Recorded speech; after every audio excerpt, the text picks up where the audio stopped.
Good morning, good afternoon, all. Welcome to the Digital Download pop-up again. I am taking another crack at guest hosting. Nick has promised to be on his best behavior this week, and we have the rest of the gang here. For those who don't know, I'm Brentney Hutchinson, the Digital Transformation Director at Little Bird Marketing, and happy to be here to talk about humanizing work and get some discussion going. Tim, would you like to introduce yourself? Hi, I'm Tim Hughes. I'm the CEO and co-founder of DLA Ignite. Shall we go round this way? Yeah. Hi, I'm Eric from Crux. The Victorian factory manager, I think, would like to say who goes next, but I think we can handle ours. Yeah, I'm the Victorian factory manager who is this size these days. This size. I need to get. We need to get a little vinyl toy made of Eric with Eric's face on, a little Victorian guy with a Swiss. I'm going to get one done. Just looking at a clock, looking at a watch angrily. You need a monocle with a flat cap on. What time do you call this? I like the idea of a monocle. Yeah.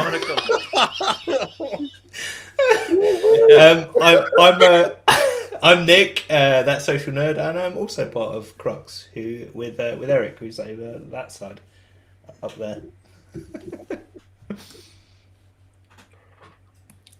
Lenwood, you're next.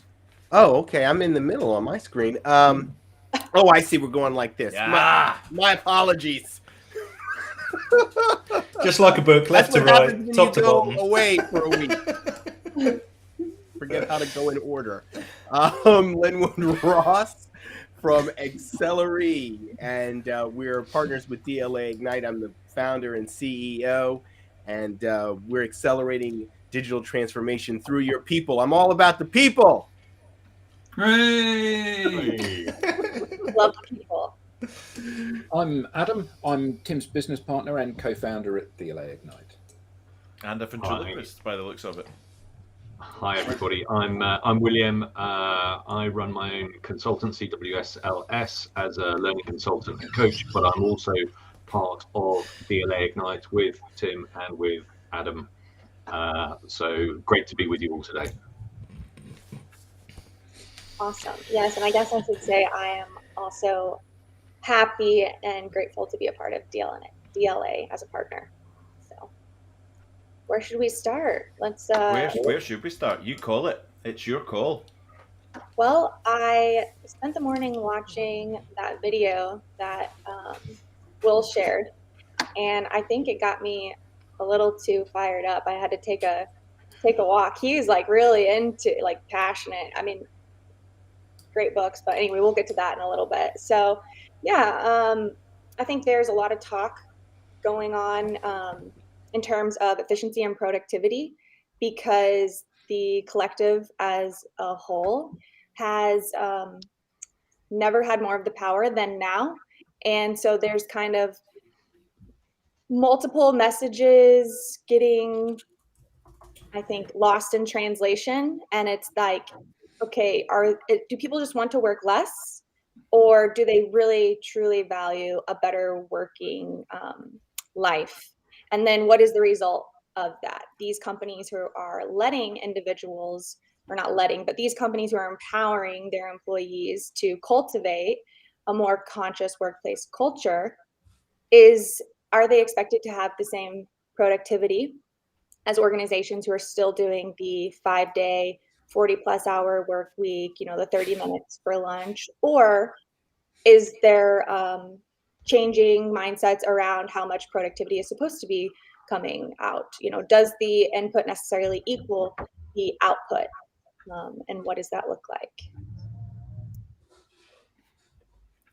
Well, I'll jump in here. There are a lot of different factors that are influencing this, and I think that the more an organization is focusing on outcomes as a general proposition, the more likely they are to be willing to have a flexible work schedule. That being said, this week we saw companies that are known for focusing on their outcomes, say we're calling people back to the office. So for at least some portion of the week, in the case of Google, looks like it's going to be 3 days. Now that's going to impact productivity because we've had a study during the pandemic that showed the productivity gains came from people not having to commute. So if you make people commute, they're going to lose that time that they were using to work. So, the story is not over, obviously. Even as we transition to companies calling their employees or saying that their employees have to come back to work, the market pressures, I think, are going to be such that you're going to have a few companies or companies start to get more aggressive in terms of their prop policies towards their employees because they're competing for talent. The talent crunch is only just beginning. The battle for talent is only just beginning. So, no, there's no answers. The conclusion is there are people have tuned in for answers, Lenwood. You can't say that. There are no answers, just more questions. This is this little guy talking, right? This is this. I'm gonna like a beanbag, get a self-help group, right? If I'm holding whoever's holding the little Victorian factory manager, right? So this is him speaking, not necessarily me. Yes, you have him too. Yes. If I should probably talk like that, if I invest in complex, personalized, flexible working schemes for individuals, quite right. If I put the benefits package in, if I put the whole thing in place, which is going to have an overhead effect, right? I'm going to have to spend money, all that stuff, 4-day weeks and flexible working and flexi schemes and digital systems to be able to track all of this and blah, blah, blah. I'll wait till all these are done because I don't want to speak over them if there's anything good. Fair enough.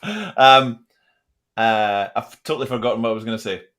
Right, so if I invest in all of that, if I put the time and effort and the teams and the implementation into all of this and I finally get it going, so I'm now spending more money, my overhead is slightly higher to put all this in place. Do I expect an increase in productivity? Do things, or should I just expect the same? It's a genuine question. Should I just expect the same in terms of EBITDA and in terms of revenue, in terms of work done, or am I actually going to? Is this going to make things better? It's a genuine question. It must What was make the things first better, part of doesn't what it? you said, though? That was I missed the first part. That if I'm an employee, so we've got two buildings in a city, right? They've both got 2,000 people in them. They're both pretty much in the same sector, doing the same stuff. One asks people to be in their chair at 8:30 and leave at 4:30 and just do what they do. They don't have a huge benefits program. They don't have very flexible working. This one on this side of the street is all about flexi working, benefits packs that are totally different and modern and tuned in. You know, you can work 3 days a week, you can work 2 days from home, you can work a 4-day week, you can have flexi plans, all the cool stuff. Does this company over here have a higher rate of productivity and a higher rate of outcome, and are they better positioned to take market share and the lead in the market because they have implemented that working scheme?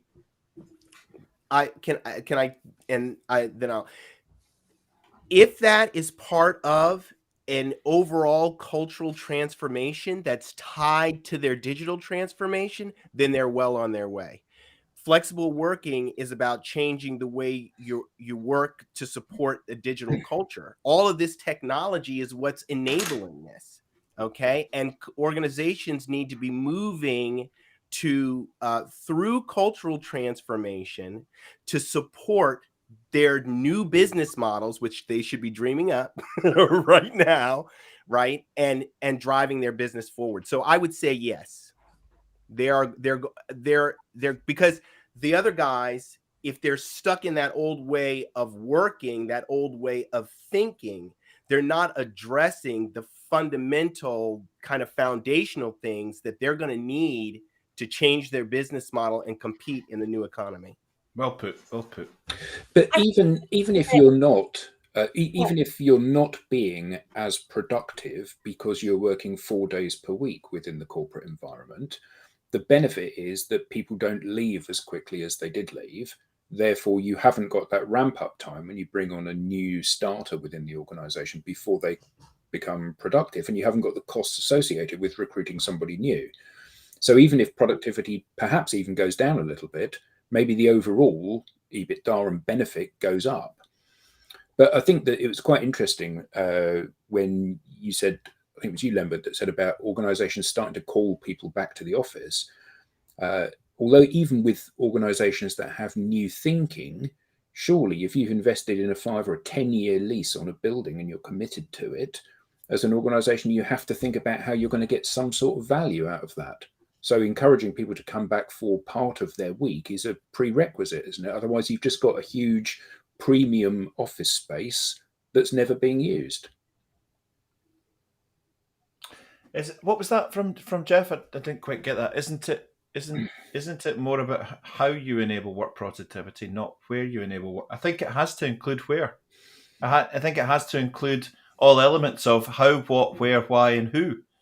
I think it has to be a balanced approach. It's not just the how. It includes the where, because that's everything about it, right?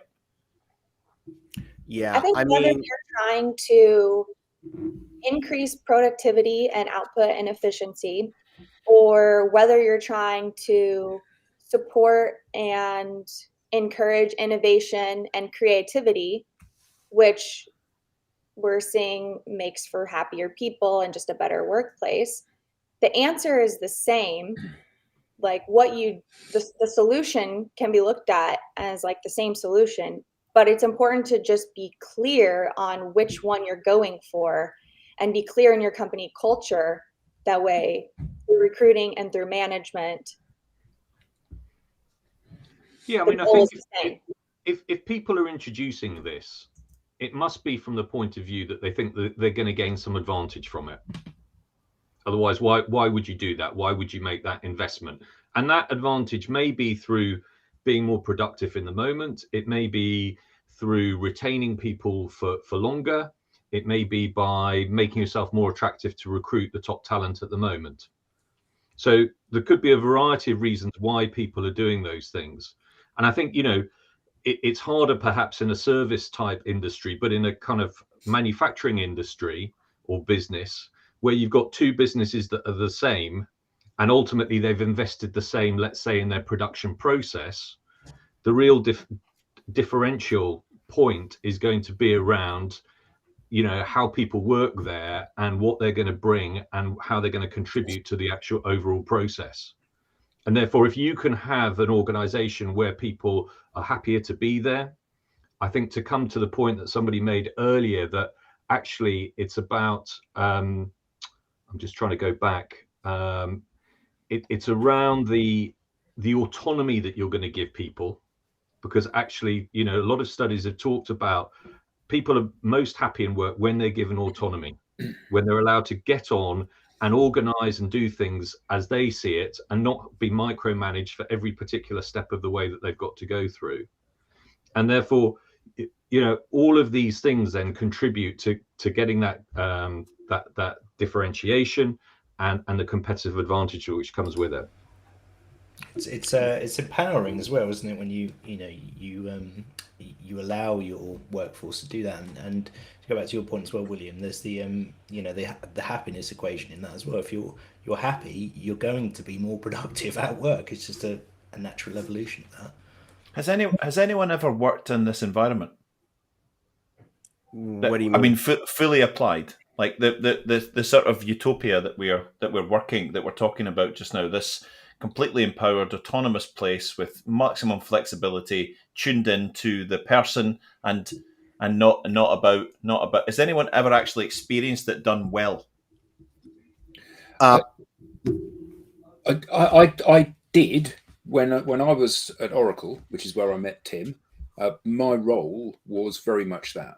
I was free to move around as I wanted to, but that was largely because my manager wanted it that way. You don't need to come into the office when you haven't got these things to do, so your time is your own, basically. Wow. But I think that was the exception. He was a very forward-looking manager, and lots of people within the organization weren't. And it wasn't a universally held way of operating, because I think it works for some people in some businesses, in some applications, but it's not a universal wallpaper that you can put over everything, is it? Yeah, I agree with that, Adam. And there's been some conversation about efficiency, and really efficiency is almost an antiquated way to think about it, because so much of the efficiency that organizations get actually comes from the technology that they're using. What we need now is to focus on people being more effective in a digital economy. And being effective in a digital economy requires much more social interaction, much more collaboration, much more creativity. In order to make those things happen, people need to work in certain ways. So we need to be more intentional, is what I would like to say, in terms of how we use space, how we use technology to get the results that we need. So having a physical office where you require people to come every day just because that's the way we've always done it, that's not being intentional. Even when you say, oh, we're looking to encourage a certain kind of serendipitous interaction between people because we need to have these social connections occurring so that people are creative. That's just saying, hey, if we put everybody together and we put the furniture a certain way, maybe they'll bump into each other and great things. I mean, that is what people are essentially saying. But isn't that the Apple headquarters is designed that way, isn't it? Yeah, Apple so they've spent $5 billion. Yeah, the most expensive building ever built. And they've designed it so that you have to walk past other people's desks to go to the toilet. Absolutely, so you can have these interactions with people. Yeah, they're trying to create serendipitous moments by requiring people through furniture and other fixture variations to bump into each other. But there are better ways to make those things happen. I'm not saying that there is no application for the office, but requiring people to come to a certain, which people weren't doing anyway. Apple's got operations all over the world. So what are the people who are in these operations all over? They're not coming to the spaceship to bump into people.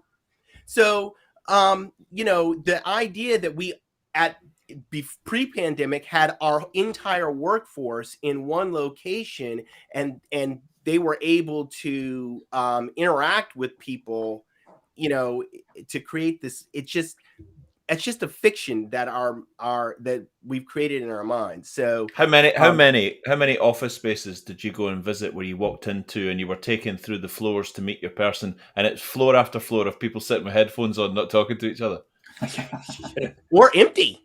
Or empty, yeah. People not even there. People on the road. I mean, consulting for years. They're not even located at their office. They're in their clients' offices in many cases. Yep. People they're all over every place. So, I mean, I think that I don't know what the psychological terms are for it, but whatever, we're creating this fiction about the way work used to be because now everybody's working from home. I don't think work was ever actually that way. When was everyone ever actually really in the office? And frankly, at a certain level in the organization, people do what they want anyway. Oh, how dare you? How dare you? I mean, how dare you let the cat out of the bag? People are doing what they want. For the most part, I think we know that's true. That's C level. They come in. To your point, Linwood, does that mean that the C-suite or middle management has a greater impact on how well a company is able to adjust, like in this modern? It's changing. It starts at the top. The CEO and the board, they setting the tone for the whole organization. Okay, so that's number one. But the command and control organization is no longer effective. That strategy, that way of operating an organization is increasingly less effective. I don't know if that's the right way to say it. Okay, what most organizations need to do is flatten out, and have frontline workers be more empowered to interact with customers, partners, and each other, to make decisions at the front line that add value to the customer. I'm going to press the hooter. And call a challenge to that statement right at the start of that. And it's meant with love, because I love you to bits. The CEO and the board setting the tone for the organization. A challenge to that. In 2022, the people are setting the tone for the organization, and the boards are having to now go, oh, right. They're the ones who are wanting everybody to come back into the office, and people are saying, well, I don't want to go back into the office. Yeah, and you know, that's a great point. When I'm saying they're setting the tone for the organization, I mean, ultimately, these people who are responsible for the shared purpose and value, or at least setting the vision for the organization and creating a shared purpose and values for the organization, like they're actually setting the tone for the organization. But to your point, people now, empowered primarily by social media and the ability to have to know what everybody else is thinking, are pushing back. Did you nearly use the collusion word there? I won't say collusion, but social media is encrypted WhatsApps. Yeah, very much so. Right? You know, there's a lot more. People have a lot greater ability to organize because of technology. And it's a lot easier for your competitors to get to your people than it used to be. So that's just the reality of modern business. So, but getting back to your point, I think that the smart, I won't say smart, but the more, I don't know, progressive, tuned in type people, they're listening to their employees. The easiest thing to do is to ask them, you know, how should we be doing this? Be engaged in a conversation that leads to a co-creation of the employee experience. I mean, that's kind of like an ideal, but that depends very much on the culture that you've got within an organization. And, you know, if you're actually prepared to act on what you hear from your employees to do, otherwise, you know, the whole idea of doing that is a kind of waste of time. And I think listening's just the start, right? Right. Sorry. Hasn't social completely democratized this entire process, though? Are we getting to the point where even a CEO is slightly irrelevant in terms of how an organization, and that might be a bit too left field, but in terms of how taxi for Doyle? Yeah, I'll be there in 2 minutes. Yeah, 2 minutes. Sorry, guys. I came across a fascinating post the other day. It's not one of the shared pieces of content which I'm going to put up, but it was a friend of mine, Jacob, and to reference the war that's happening right now. He found a thread on Twitter that was saying that the Ukrainians are actually winning the war based on the fact that they're using social to orchestrate their attacks on the Russians. The Russians are fighting a war from 10 years ago, and the Ukrainians are using social to literally. It's like, if they can do that, imagine what an organization could do with that technology. That's why the US completely changed. You know, Stanley McChrystal's book, Team of Teams, was all about what the US learned in Iraq, and they realized that they were fighting the last war, when these, the people they were up against were much more mobile, much more agile, didn't have the kind of formal structures in place. And, that caused a complete rethink about how the US and the kind of command structure worked. And their whole premise there was to empower people. And, it was people who were kind of running drones, etc., who actually made the calls and the decisions. It's fascinating for the future of the future of the entire. It's mind-blowing in terms of what the landscape for the future of business will look like. It's a proven fact from the armies that were in Afghanistan that influence of marketing reduced the number of roadside bombs. Mm-hmm. There you have they it. Used the first battalion that always is dropped into whatever country it is from a UK perspective is the social media team. Crikey. Wow. I mean, it is a powerful metaphor for what's going on in business today. Parachute. Hashtag scary. It's a powerful metaphor for what's going on today and what large companies really need to think about, because it tends to be the larger companies, and although not exclusively, that are commanding control, but smaller, more agile, more social, technologically savvy organizations are able to do a lot by amplification. Run circles. But is that a good thing? Around the competition. Is that I don't a know good if it's thing? good or a bad thing, but it's a reality. We've got Eric, Victorian factory boss. No. I'm tiny now. Teasing. Yeah, tiny Victorian factory boss. Heart shrank too. He's still got his stopwatch and his clipboard. Yeah, hashtag long time ago. And for that person, not you, Eric, but for that person, people clock in and they clock out. You clock in, I own you. You clock out, I don't own you. And that's a really simple binary situation. Now, we are all empowered individuals and we are doing something that we love. So Tim goes away on holiday with his partner, and from looking at what he does, you cannot tell he's not sitting at his desk anymore. He's sitting by the pool, writing posts, engaging with people, going out for a couple of hours to go and do some sightseeing and then coming back. And we're all a bit like that. Last thing I do before I go to sleep is to go onto LinkedIn and answer questions from people and retweet things and do all of that stuff, because we all do it from when we wake up to when we go to bed. Now, for us, we don't see that as a hardship. But for many people, that's potentially not a good situation to be in, I suspect. Because now there isn't that delineation, is there, between at work and not at work? You're always at work.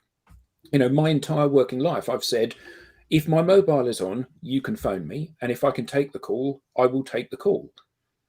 But you have to, for that to be feasible for you as an individual, you have to genuinely love your job, don't you? Yeah. But then, do you not think those two things are, and they have been blurring for a long time, that divorce between... They have for you. But what I'm saying is that there's a big difference between saying, us from a small company or a group of small companies where we all have a vested interest in those companies succeeding and doing something that we're passionate about. It works for us. Therefore, that translates globally across everybody that isn't working in a factory. And I'm not sure that it does. I'm not sure that this style of working and this flexibility suits everybody. Brittany's been trying to get in for 5 minutes, but her mic's been underpowered. So go for it, Brittany. Oh, go for it. I appreciate. I want to hear what you guys have to say. So, no, I think I was just going to say I'm showing my age a little bit here, but I really do think that the companies are going to have to enforce those boundaries, and their employees are the ones that have the control right now, as like we've all alluded to. It's going to have to be like the freedom. Employees kind of get everything right now. It is a win-win in such that you have happy employees and leading and driving successful business, but everything else is going to fall in favor of the employees. That means supporting mental health by enforcing boundaries, allowing them to work the way they want to work, allowing them to embrace creativity. And it's very different, but I think there are companies who are willing to do that, and all of the best people are going to go there. But how do you enforce those boundaries? So if Priscilla says to you, I don't want you to be online after 7 p.m. and it's 8:30 and you've just finished your meal and you're sitting down in front of the TV and you pick up your phone and you say, 5 minutes won't hurt. Because actually you're making that choice to do that. So I don't think it's as simple as saying enforcing stuff. I can enforce when you are there. I can't enforce when you're not there. No, you're totally right. And you have some employees, probably like most of us, who like you're saying, if you have 5 minutes, no matter what time of day, you're going to get on and do some type of work. But the companies are doing things like no meetings on Friday, no meetings after certain times, no communication on Saturdays and Sundays, and like restricted hours, and just like being more respectful of the things that they actually can enforce. Or I don't like enforce is a difficult word. What you're bringing up there, I think, are two really interesting concepts. On one side, you've got control, and actually part of the kind of line that runs through a lot of what we're talking about is all about control. Organizations, when they went from artisanal to kind of the industrial age, was all about getting control of your workforce. And there were a lot of positive things that were driving that when Henry Ford put his production line in place, because he wanted to make sure that, the goods were standardized, the quality was at an acceptable level, all of those type of things. So, the Victorian factory owner or early 20th century factory owner, that's what they were all about. So control. And we've kind of signed up and continued to kind of work with this, probably long past its sell-by date, or at least a time where we should have probably reviewed this and say, is this still the most effective way for bunches of people to come together and work together in the variety of different spaces that have now propagated in the last kind of 20 or 30 years? So there's a kind of choice there.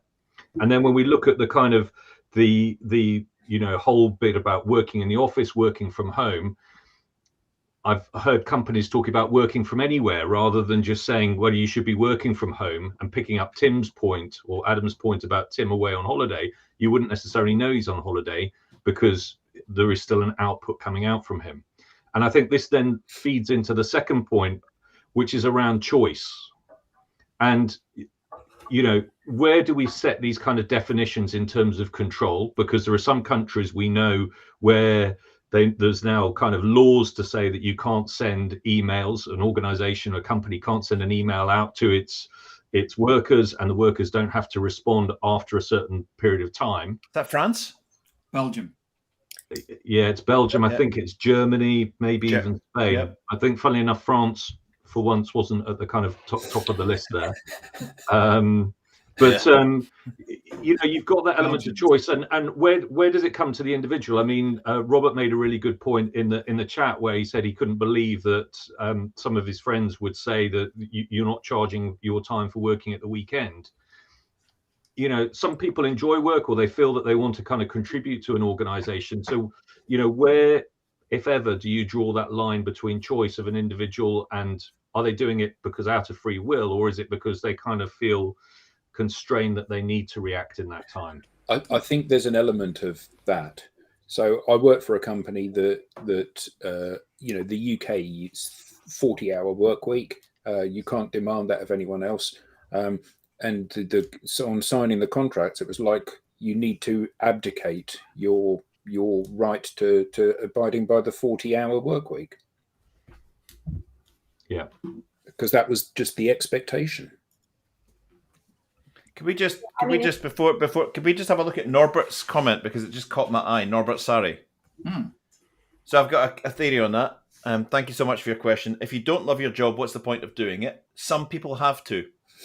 It's not that easy. It's not that easy. And if you love your job, work does not feel like work at all. I love what I do. This is the thing that I'm doing in my life that I've loved the most. And it's the most stressful, hard work I've ever put into anything. I love it so much. I'm putting so much time and effort and energy into it. It's exhausting. It does feel like work, but I love it.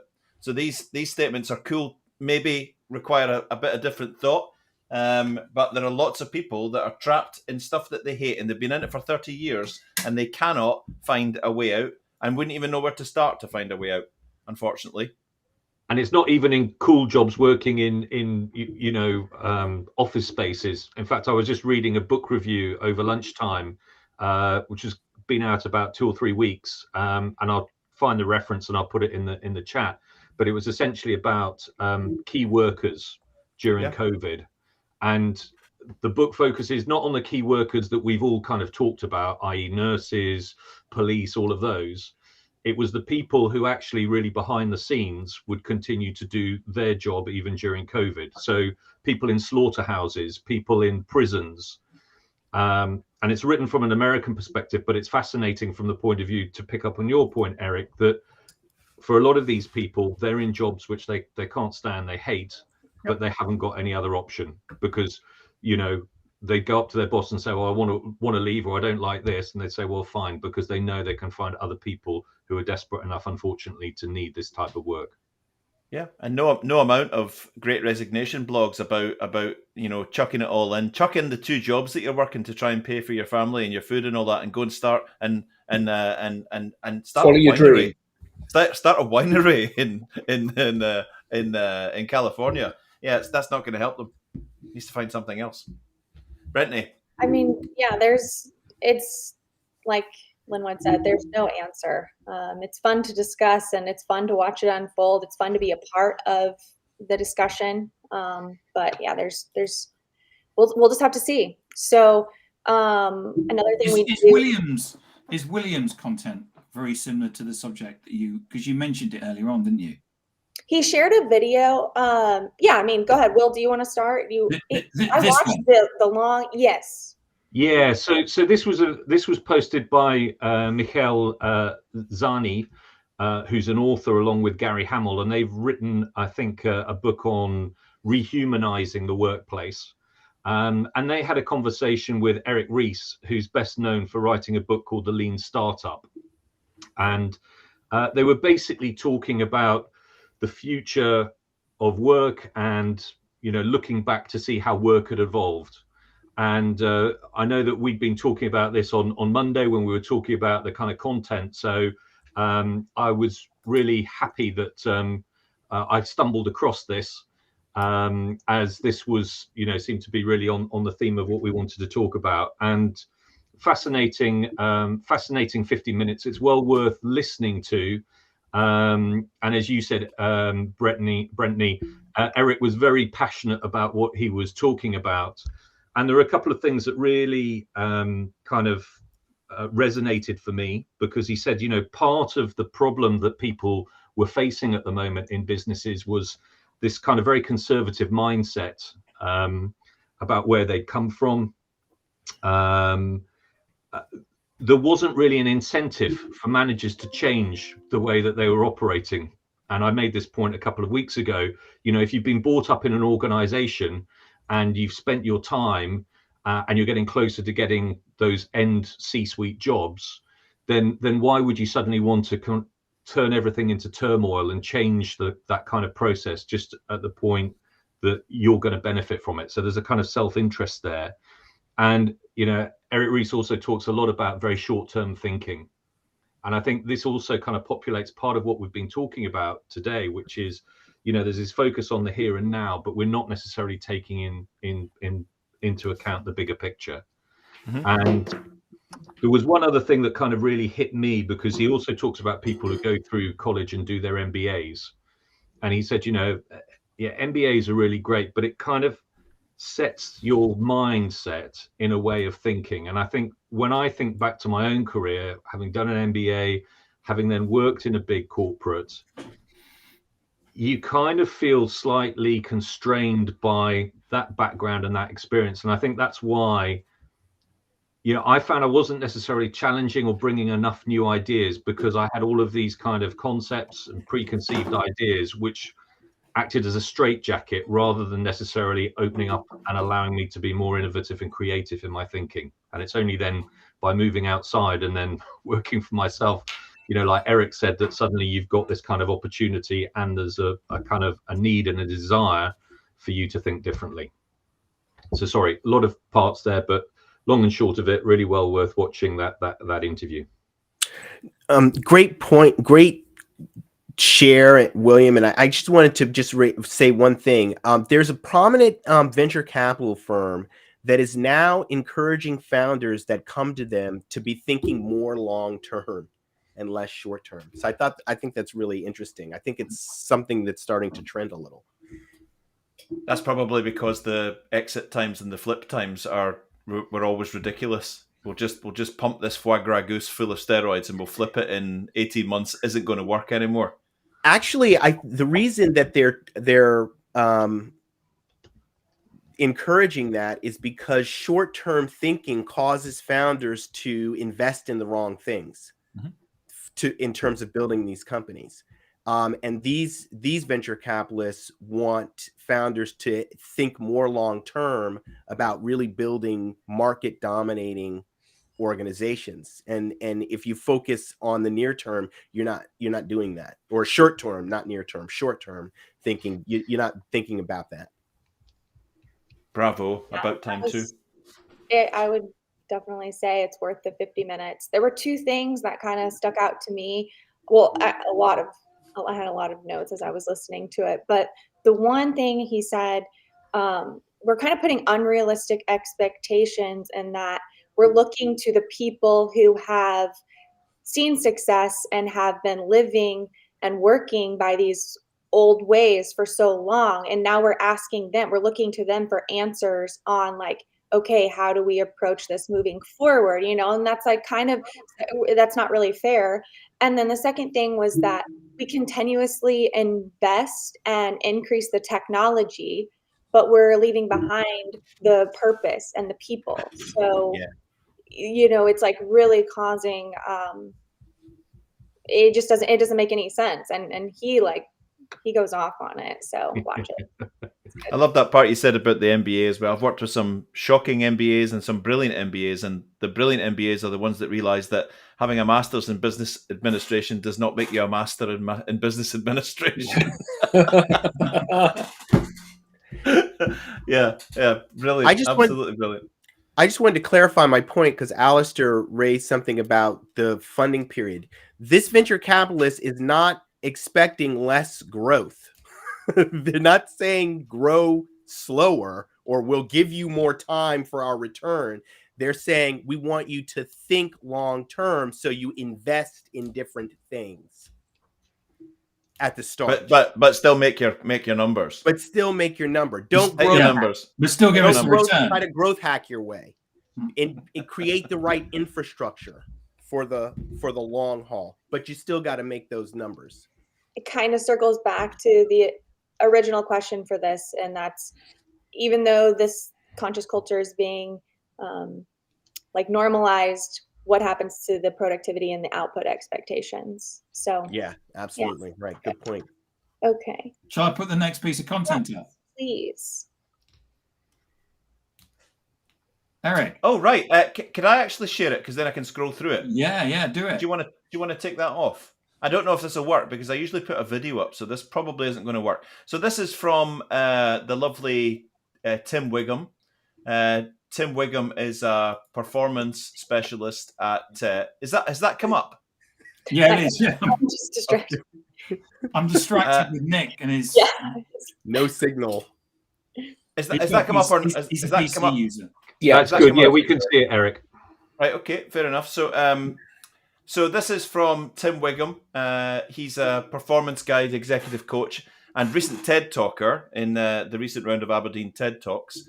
He's a best-selling co-author on the concept of performance and team management. He writes a lovely newsletter. He calls it Mood Set for Mastery, and he wrote this one the other day and published it. Face fear with hope, which I thought was quite fitting. Fear is a fascinating topic. He talks about from Psychology Today. Describes fear as there are many things that motivate us, but the most powerful motivator of all is fear. It's a primal instinct, served us as cave dwellers and still serves us today. But he goes on to talk about using fear and converting that to hope. And he brings current situations that are happening in the world into focus. He also talked about the huge shadow that was cast in terms of fear by COVID-19. But then came hope of a vaccine, hope for an immunity, hope for a way of living with the virus as much as we do with other diseases. In Tim's TED Talk, he talks about South Africa, his country of birth, a place where fear abounded before Nelson Mandela inspired hope by painting a different picture of how the future could be, a future that allowed everyone equality and an opportunity to flourish. The first Black Springbok captain, Siya Kolisi, led South Africa to victory in 2019. He's the very embodiment of hope from fear. So he writes this beautiful piece, which of course is tinged very much by what's happening in the world today. And he leaves it with a beautiful note at the end. So this is a modern leader writing a thought leadership piece. This has got nothing to do with what Exceed do for a living, which is wells management and performance coaching for drilling teams and all of that. But it's actually got everything to do with that. At a personal level, I aspire to believe in better. Hope is more aspiring than fear, so I will face fear with hope, and I believe that justice will excel and prevail. As Abraham Lincoln said, I will study and prepare myself, and someday my chance will come. It's a great newsletter to subscribe to. It's well put, and it's totally the kind of thing that Tim puts out on a regular basis. Great share. Brilliant. Fantastic.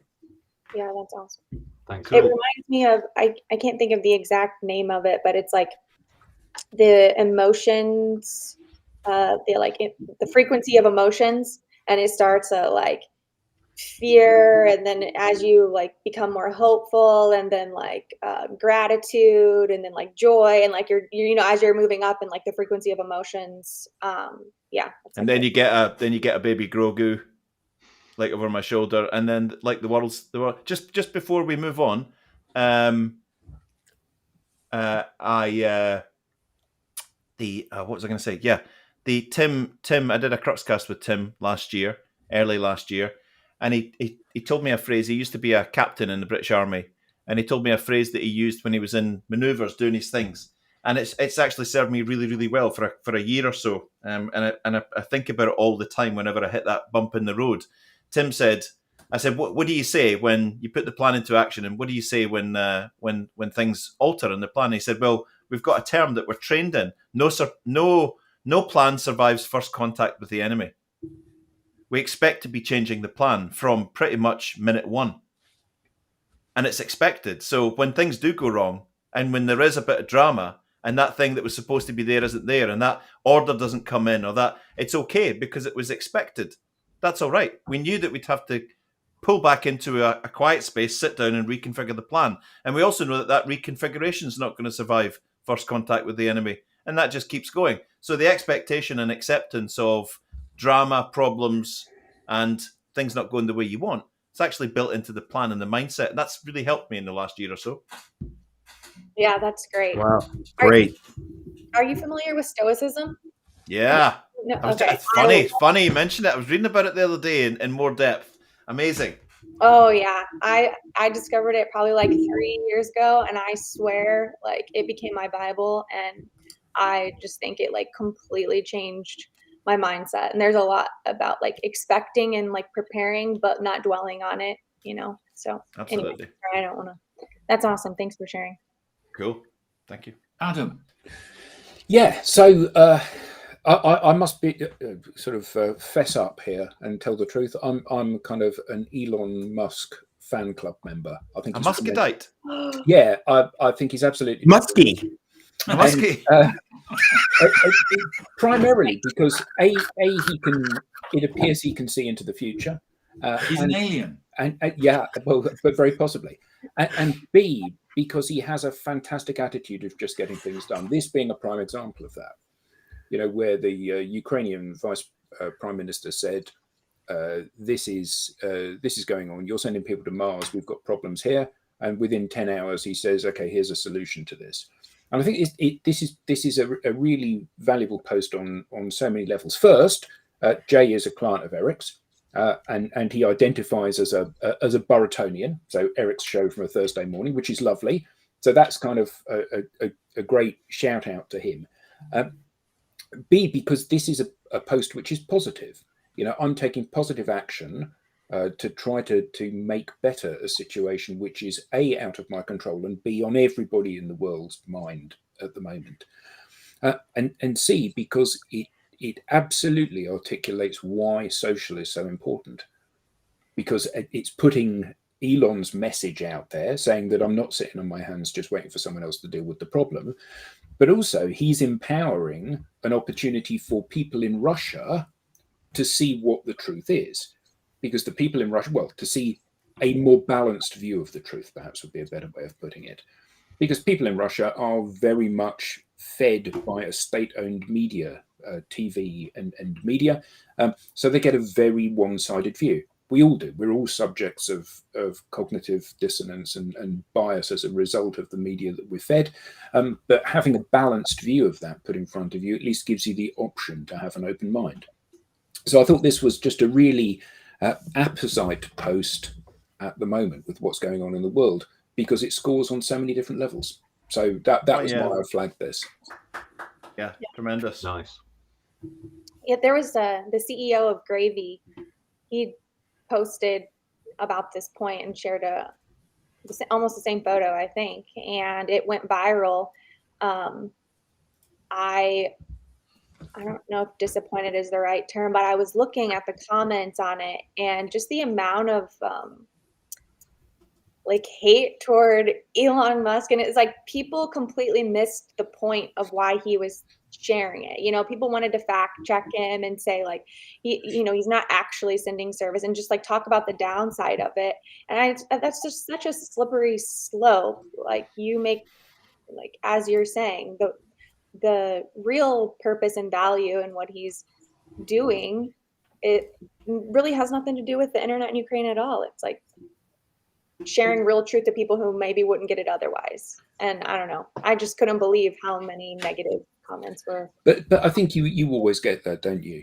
So it doesn't matter who the individual is that's doing, in your eyes, great things. There will be people for whom that doesn't align with their world map, and in their opinion, everybody's they're doing very bad things. And that's just the nature of freedom of speech, I guess. Yeah, I just think too many people miss the point of why. So okay, who's next? Nick, I don't think is coming back. He's got to refill his water this time. Yeah. He says his charger's died. He's got all this fancy kit. He's got about £50,000 worth of high-end video and audio equipment in that studio. You love rubbing his nose in that, don't you, Eric? Love it. Love it. Who's this one? This is me. Right. This is really just a feel-good post. I just saw it and I don't know. I am a board member of the 0.5% Project, which is an animal welfare organization. I'm a lover of animals, both domestic and wild. I don't think that humans are doing a good enough job of caring for our global ecosystem, or considering that animals are more than just meat. I don't, if you could just scroll up so that we could just watch this video. Yeah. So, someone's videoing here, herd of elephants crossing the road. Obviously, they're sitting in a vehicle or something. Look at all those beautiful elephants. It's a traffic jam, isn't it? Right there at the end. Oh, come on. It's a zebra Thanks, crossing, mate. isn't it? Thanks, mate. It's a trunk road. Come on, guys. Letting us cross. I just loved it. I'm here all week. Try the view. I think that's brilliant. I live with a woman, Sarah, my wife, who's changed my view on. So when I met Sarah, I was like, and we moved in together. She was like, by the way, listen, there's a principle here. We don't have a single product in this house that's tested on animals, and we actively root out products from across the whole range of domestic life, from perfume to cleansing products. and she's signed up to all that. She gets all the data coming in and makes sure that not only are they not tested on animals, but no part of the, because a lot of companies say this product isn't tested on animals, but some of the components might be. So she does the research. So and I saw a lovely note that, so we've just got used to that. We put our money in places where, like I saw a quote the other day on a post that said, every time you spend $1 or £1 or €1, you're making a vote for what you want to see happen in the world. And I think that's true. If you just willingly go in and just spend your money on anything without doing any research, you're just voting for what kind of world you want to live in. And we can make those little choices to help animals, to help humans, to make sure that that product, that company isn't associated with the slave trade or whatever it might be, just to make those conscious consumer decisions to make things like that continue to live that beautiful moment. Excellent. Yeah. You know, as many of you know, we lost, we had 2 dogs. We lost one about 6 months ago, Sadie. We lost the other one 3 years ago. We lost Sadie, our other, just recently. Now, before we adopted Sadie, I had no idea that animals have personalities. They do. You know, and it was only through, you know, experiencing it up close every day. Animals have personalities. 100%. And I couldn't believe it. And that dog taught me so much about life and love that I did not learn in my decades of life from humans. And it's just worth considering. And there's a woman, I'll share it next time. There's a woman, she posts on Instagram, Bunny. I don't know if you've seen What About Bunny? Okay, Bunny is I think like a Labradoodle or something like that. Okay, black and white. She's taught this dog to communicate using pads. Okay, so she has conversations with the dog, and the dog can do all kinds of communication with this floor pad where it uses its paw to communicate with her. It's pretty amazing. Nick, are you do you want to do your content next? Yeah, that would be awesome. I had Dude, your face is beautiful. To go. Yeah, I know. I had to swap. So I've got a new camera here, which I was due to set up anyway, but I've only got one fixed lens on it, which unfortunately is a 50mm without getting too nerdy, which is why it's like right in on my face. But hey. So yeah, I was listening to my my car map earlier, which I'm a big fan of. I know Mr. Doyle is as well, and there was a word that came up on it called which I'd never heard before, called Shoshin, which is a word from Zen Buddhism, which means beginner's mind. And I find it funny how people kind of so entrenched in kind of traditional marketing and sales think that the world operates the way it used to. It's very hard for them to put away kind of preconceived notions and kind of start from scratch, which is why I wanted to share this post from Remco about social selling. So Remco has a kind of dyed-in-the-wool marketing background, but he's put away any kind of preconceived notions of what he thinks about social, and so he's had to kind of learn again and start from scratch. So he's got beginner's mind essentially. I think the reason I personally enjoy social is because as a creative, I don't have any of the kind of associated baggage that traditional sales and marketing people do. I had to learn it, so I had beginner's mind. I had to start from scratch. Are you playing the bongo? Say that again, Brittany. The bongo noise? It's getting louder and louder. Anybody? Okay. No, I can't hear any bongoing. It's like getting louder and louder and louder. I can barely even hear you. Okay, sorry. Nick, if you move your head, there's someone playing the bongos behind you. Yeah. That's what you're trying to hide. I don't know what you mean. What are you on about? It's an AMSR. It's like a bucket, an empty bucket, high-grown bucket. Okay. I had to have beginner's mind. I had to come to this with a fresh kind of mindset. And Shinryu Suzuki, a Zen teacher, which was also quoted on the car map, his quote was, "In the beginner's mind, there are many possibilities, but in the experts, there are few." To quote Yoda, we have to unlearn what we've learned in order to understand social. For many traditional old school sales and marketing people, that is the hardest thing for them to do, is put away those preconceived notions. Unlearn you must. Unlearn you must. Unlearn you must. That would have been way more weight to it if we weren't looking right up your nostrils right now. I know. I will fix my camera next week. Look, this is, you can see here. This is the bit that broke on my power adapter to my camera. No. So. No. Yes, I have to drop off to meet with a client. I'm so sorry to have to leave abruptly. Thanks, Will. Okay. Thanks for. Thanks. This was great. Cheers, guys. Yeah, it is 9, or it's 4. I'm gonna go do the school run. Time? Okay. Bye-bye. So, what'd you say? You're saying goodbye. Oh, okay. Yes. Well, bye. I mean, we can wrap up now. Does anybody have any parting final thoughts that they want to add before we? I thought this was really nice, really good discussion. Yeah. Terrific. Yeah. Lovely. Yeah. I learned Brittany, loads. another great I really job. Thank you appreciate very much everybody. indeed. And the comments have been absolutely awesome.